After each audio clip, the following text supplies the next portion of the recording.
and welcome to another midweek reflection, which is done on my laptop today, so no chance of it suddenly going off, he says naively.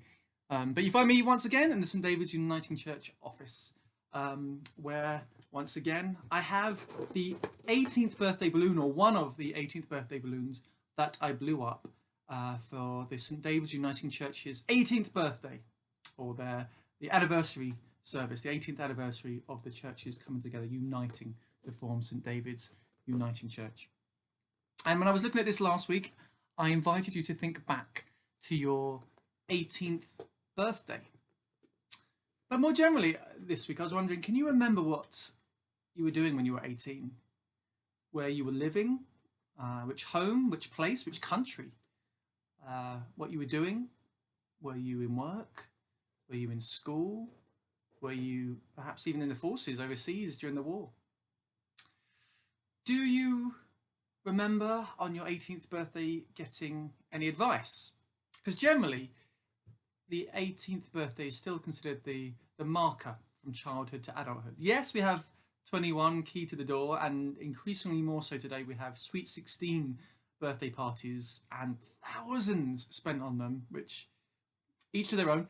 But 18 is still considered the entry into adulthood, and often comes with certain advice, certain words of wisdom, he says, struggling to make sure the camera is still on. Yeah, I think it is.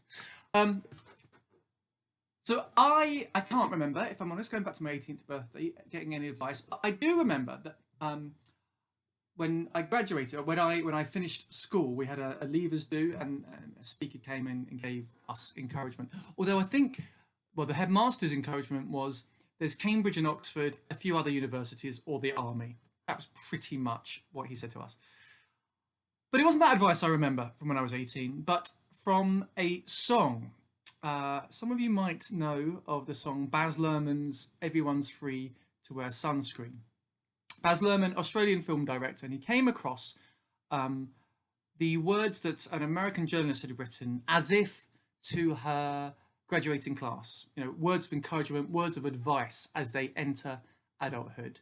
And I think some of the advice is great. We're going to have that song at the end of this video, so you can listen along, perhaps think which bits of advice you like, which bits you might reject, but it's worth a listen.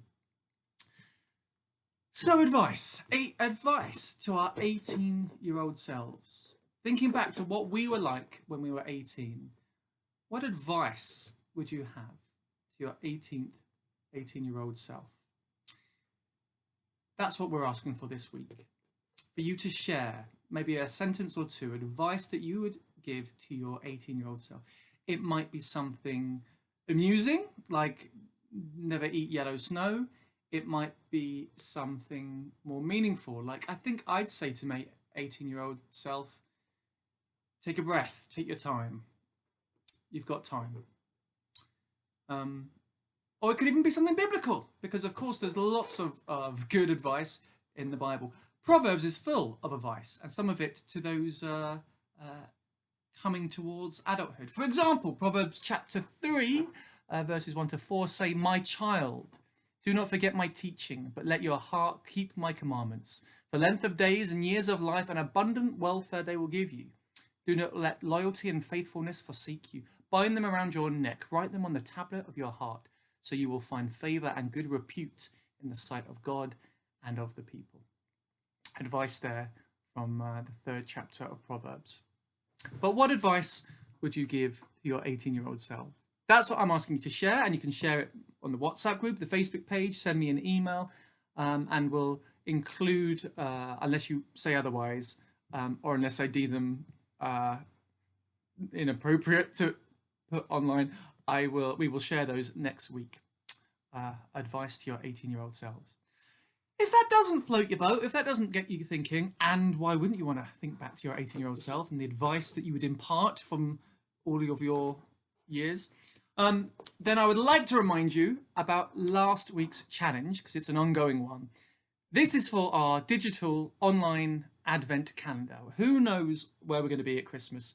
in terms of the pandemic. Who knows whether we're going to meet up and in what circumstances. But we are going to be celebrating Christmas, of course, and Advent too.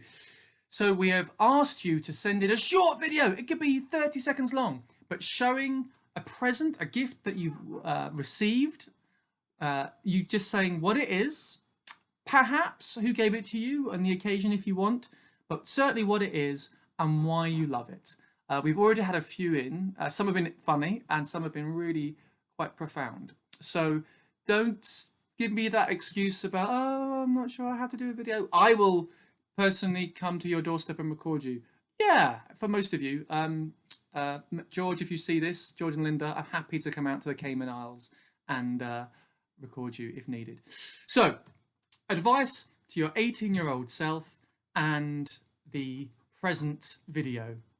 What present it is and why it's meaningful to you. And a bit more if you've got time. Those are your encouragements, invitations, challenges this week. And so we're going to end now before the song. Stay on for the song. I think it's quite beautiful. With a couple of images of our creations that didn't quite make it into the deadline last week, but we wanted to share it with you nonetheless. So we celebrate our creative selves. That's it from me. I better change into my running gear. Go well. God bless. Have a good week and see you soon. Bye.